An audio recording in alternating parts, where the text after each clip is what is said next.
the dark begins to seep behind my eyes like a thick smoke bellowing up from a campfire, I ask, albeit internally, where does it want me to go? Who wants me to see this?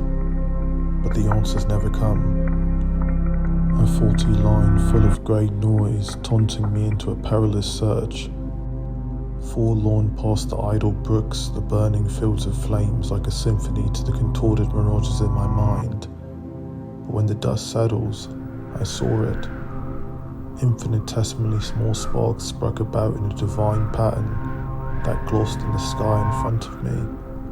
Cold winds illuminated the burning explosions, crystallizing an image. Elusive sounds held up like it crutched my eyes to the symphony as the empty had finally responded. But what was there to say, I asked myself.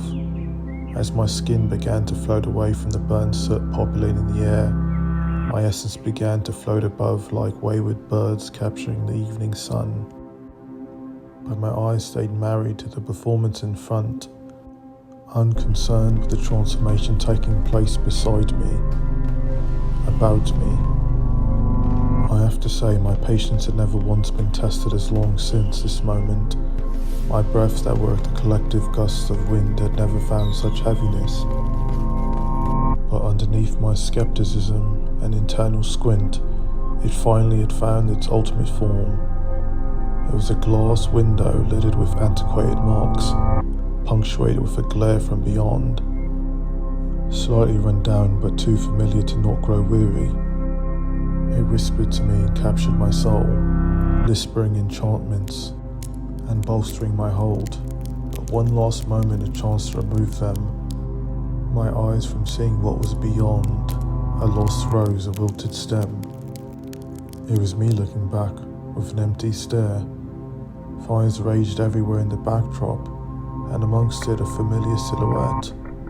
I considered pleading for the man to turn around, to offer up his flesh to save the silhouette, but I suppose I already knew he wouldn't.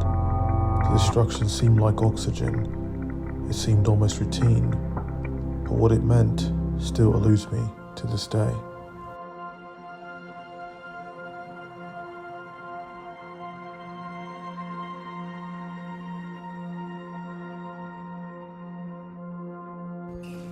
So one day I decided to do what anyone would.